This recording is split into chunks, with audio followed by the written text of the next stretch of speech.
Hi all, Bones here from Oz Bantams, and we're continuing on with the Jawa this morning. So we had a problem with this pivot pin being very tight. So I've just got an expandable reamer and I'm just taking a very, very light lick out of it. I have measured it up and there's about 0.03 of a mil interference, which is it's a bit too much.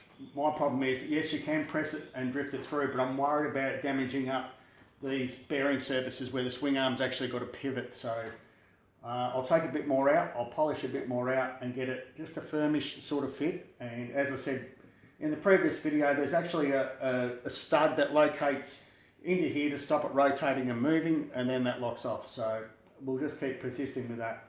All right, I think we've got it. Just to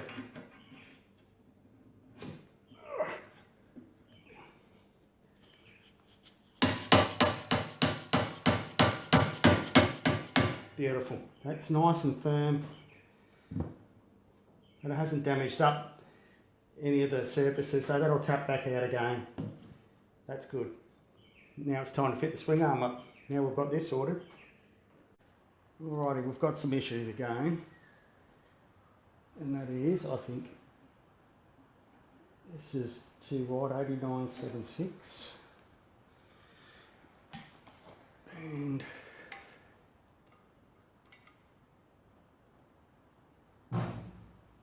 now that's telling me it's good enough clearance.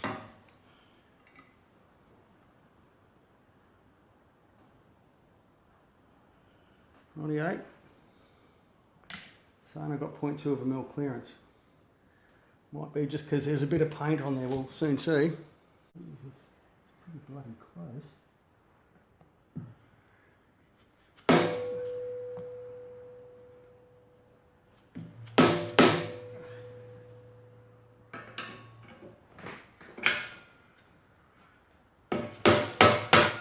There we go.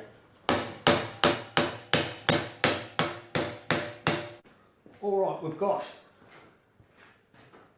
shockeys in, swing arm in, their head stem in, and if you want to know what the cable tie is for, I do the bottom race, drop the head stem in, cable tie it up, then I can flip it over and do the top race without everything dropping out. So just the way I do it.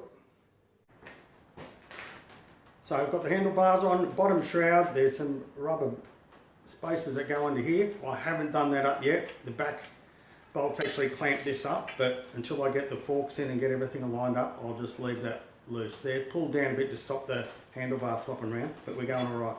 This nut's got to be done up too, just to clamp down the top of the top yoke of the triple clamp. Alright. Fitting up the fork legs, as you can see we've already got one in. I'm making sure I've got my rubber washers in.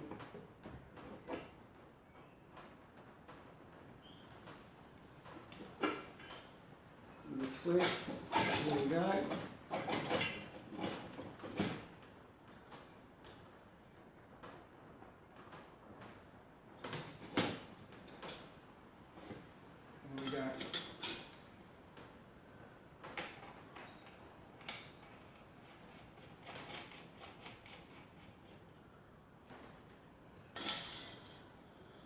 Goes up around like that, there's a bolt goes through there.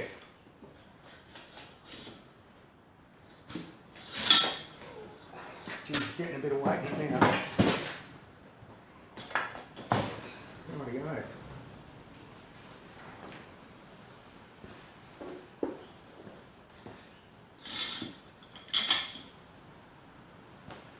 Front end nearly on.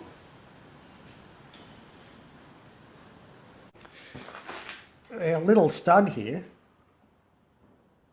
for our mudguard stay mount is pretty badly damaged, so I'm just running a button die over it to reform the thread. I think they've jammed a unified 1/4 inch nut on it and just really mullet up the thread, so hopefully there's enough left on this thread to salvage. I'll I'll fit up a, oh that's alright, that's good. Obviously I'll fit up a nylock nut, which will help too.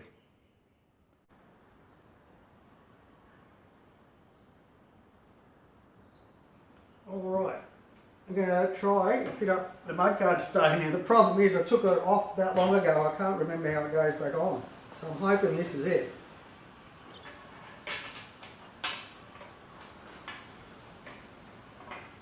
Looks like it, looks like we get it.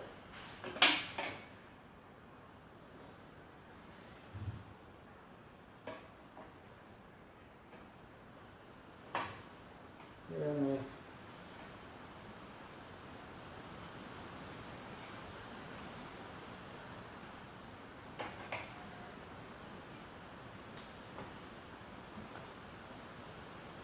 Yep, it's going to work. I'll get a couple of flat washers on here. And we'll get these done up. So that's good. I'll put this back loop on to position it, and then I'll tighten everything up.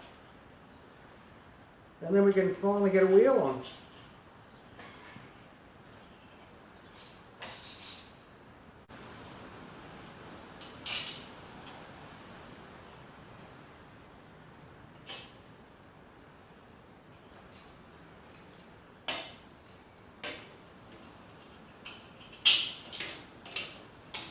That looks better.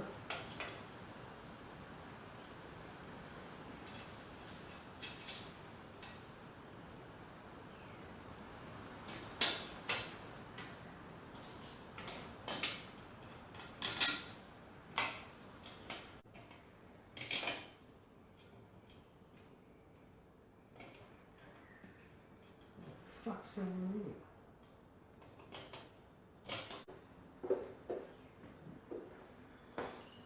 Alright, let's get the front wheel in, hopefully. Got the mudguard on alright. It's positioned up okay.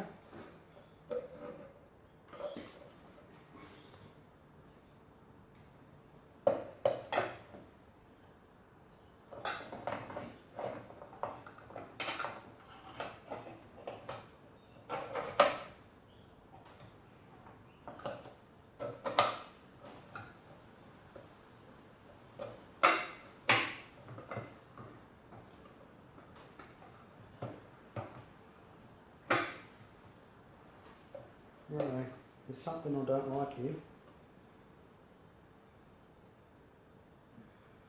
There's something I do not like. Oh yeah, it's alright. I'm looking at the spacing, but I've just worked out why. Because that axle goes across and it's got a pinch bolt and spaces the wheel across.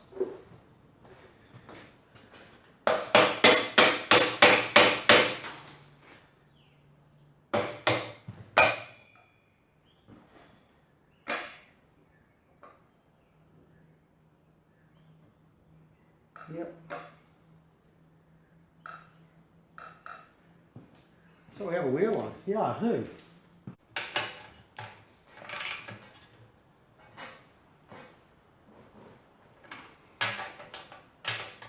Alright, just getting the last of all the fasteners and hardware done up. I've got to get some bolts at the bolt place tomorrow for here. These ones aren't long enough, but that's no big deal. So it's gone together pretty well. Pretty happy.